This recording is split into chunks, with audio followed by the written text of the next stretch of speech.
All right, One Trick Pony. Hey, Billy Balls. My wife loved your pie crust video. Oh, by the way, I tried lard in my for my crust for the first time, and it was a total game changer. The best crust I ever made. It did feel weird to smell bacon as I was making the pie crust, but thank you to everybody that suggested that. Your critique really helped my pie crust. Thank you. All right. So, anyways, this person says she's a fan of yours as well. She loved the pie crust video. She's a fan of yours as well and has been exposed to hours of your podcast. She likes you, Bill. Let me lead with that. Well, here comes the big fucking slap in the face. But of course, like all great women, she still has a capacity to chop a man down at the knees. After the video, I casually said, "Can't wait for the next one." She responded in an "oh sweetie" tone with, "Ha ha, well, how many of these tricks do you think he has up his sleeve?"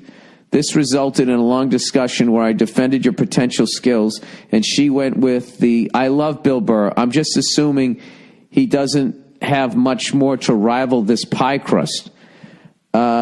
Whether you can make a full series out of these videos or not, can you please explain to my wife that you're not a one-trick pony? And even if you are a one-trick pony, it's bullshit and unfair to assume this much.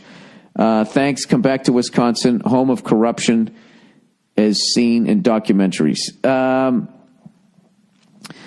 Well, you know something, as you get older as a man, you understand where that's coming from. Why your wife, as you said, like all great women, always have to take you out of the knees. What it is, as much as you got to stop internalizing that and taking it personally, what it is it's almost like a subconscious fear thing that they have.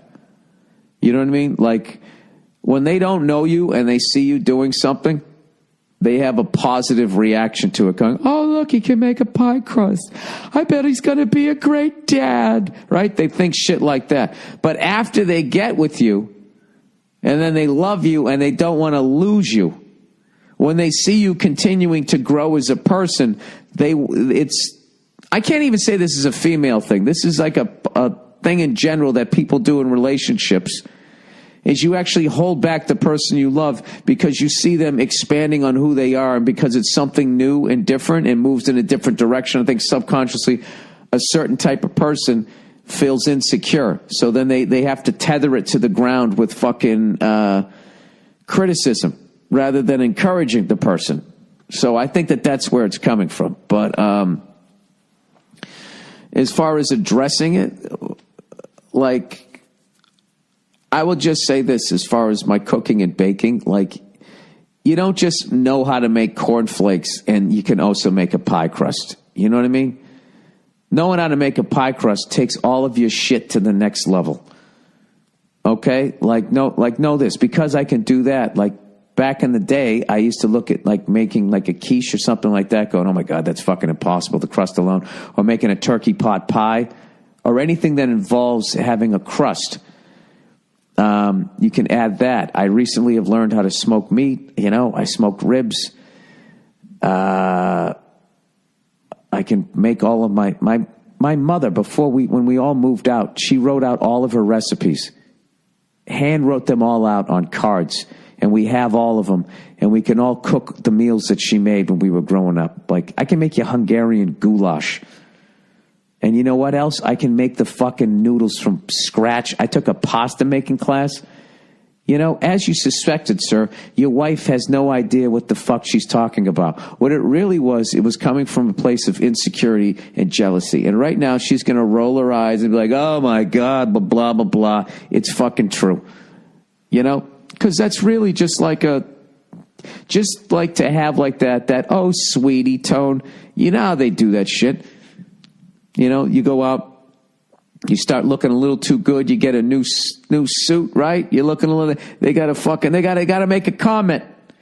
They fucking do it with each other. It's hilarious. I think that's one of the main reasons that's fucking them up, by the way. You know, when they always talk about the wage gap and all that, one of the biggest problems with the wage gap is not men. It's the fact that women don't get together and create businesses enough. They just don't do it because they're too busy going, look at this bitch and fucking look at her. She's too fucking skinny. She needs to eat something. She's got on too much oh, she knows what she's doing. You know, they don't work well together. I don't know why, but that's not our fault. I'm sure it is, though, if you watch The View. I'm sure they could spin it around to us. So, yes, sir, I actually absolutely love cooking, and it isn't the only trick I have up my sleeve. I could obviously make more of those, but the thing about it was that was a specific skill. It was for the holidays, and people have suggested, well, why don't you do one on how to smoke meat, or why don't you do one about making pasta from scratch? My thing is, because you could watch Mario Batali do it, you can watch champion smokers do it. So I guess what makes mine different is that I make it funny. You know, I just looked at it as a one fucking random thing that I was going to do. But, you know, now that she's been a douche about it, you know what? I'll make another one at some point, I guess. Let's see. What the fuck will I do? The turkey pot pie on the big green egg? I mean, I've watched YouTube videos of all of those. I just didn't really saw somebody do like is there a pie crust video? I don't know. I just thought it'd be fun. I literally feel like I'm in a relationship right now. I'm sorry that video annoyed you. Oh, God, they're so fucking moody. Yeah, I will figure out something else to make one of those. I'll do like one a year. No, it's actually giving me some ideas. Like maybe I'll do one. Oh, the summer's coming. All right, you're going to show up to 4th of July. Here's a quick fucking thing you can make. You know, maybe I'll do it.